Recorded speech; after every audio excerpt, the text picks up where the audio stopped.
బీచ్‌కి పోవాలంటే ఎవరికి నచ్చదు చెప్పుర్రి. అబ్బా! ఆ బీచ్‌కి పోయి జరట్లా కూసోని కళ్ళు మూసుకుంటే స్వర్గం కనిపిత్తది. అవ్వా! గంగు ఎట్టున్నవురా నువ్వు. బీచ్‌ల సల్లా గాలత్తే ఫుల్లుగా దిల్‌కుష్ అయితది. ఉత్త ఉష్కే ఉండి అలల మీద అలలు లేచి లేచి పడతాంటే గంత మనసు ఖుష్ అయితది.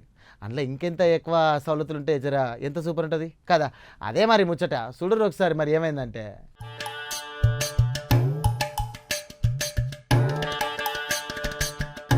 మన బాపట్ల కాడున్న సూర్యలంక సముద్ర తీరానికి గట్టి మహర్దశ పట్టినట్టుందిలా. ఈ బీచ్ను మస్తు డెవలప్ చేసేందుకు సెంట్రల్ సర్కార్ 100 కోట్ల రూపాయలు నిధులు ఇచ్చిందట. పైకమే పైకంపో అచ్చిన పైసలతోటి ఈ జాగను మొత్తం పెద్ద టూరిజం స్పాట్ లెక్క మారుతారట. ఉత్త కూసొని సముద్రం చూసుడు కాదు, మంచిగా మనసుకు నచ్చి వాతావరణంతో నీళ్ళాటను సుతం పెడుతుర్రట.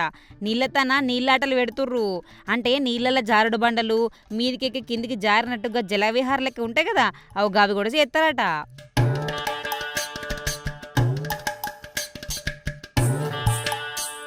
వీడికి అచ్చటోళ్లకు అనుకున్న సౌకర్యాలన్నీ సెట్ చేస్తే మన సూర్యలంక బీచ్ గోవాను మించిపోతుందని గట్టిగానే ముచ్చట్లు పెడుతుర్రు. అంటే రేపు పొద్దున జనాలు గోవాను మర్చిపోయి బాపట్లకు లైన్ కడతారు కావచ్చు. మొత్తం మీద ఇట్లా బాపట్లకు ఎవ్వరు ఊహించని కొత్త బ్రాండ్ ఇమేజ్ తీసుకొచ్చేందుకు ఇక్కడ పెద్ద సార్లు నాయకులు రాత్రింబవళ్ళు మస్తు కట్టపడుతురటుల్లా. ఈ సూర్యలంక బీచ్కు రోజు మస్తు మంది 2 తెలుగు రాష్ట్రాలకేంచి వచ్చి ఎంజాయింగ్ చేస్తురట. ఇప్పుడే అంటే సముద్ర తీరంలా శాంతంగా సేదీరుతురు అన్నమాట.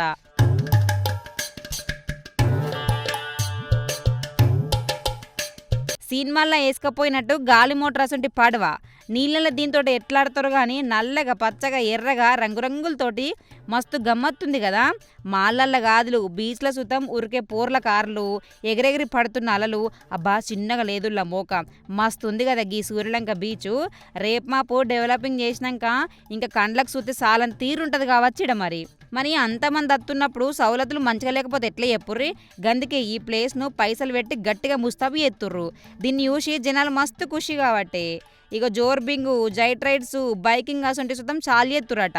వీడికి అచ్చటోళ్లకు స్టార్ హోటళ్ళు టెంట్ సిటీలు సెట్ చేస్తే మన సూర్యలంక బీచ్ గోవాను మించిపోతే పక్కనుల్లా.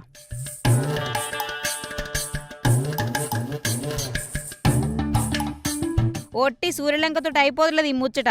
ఆంధ్రకున్న 1000 కిలోమీటర్ల సముద్ర తీరాన్ని వాడుకొని వైజాగ్ నెల్లూరు బీచ్ల సుతం మాల్దీవుల రేంజ్లో లగ్జరీ స్పాట్ లెక్క మారవాలని సర్కార్ పెద్ద స్కెచ్ చేసిందట.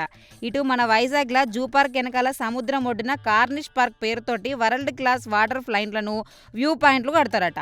అటు నెల్లూరు మైపాడు బీచ్ పులికాట్ లేక్ కాడ కూడా టూరిస్టుల కోసం సౌకర్యాలు మస్తుగా పెంచుతుర్రట.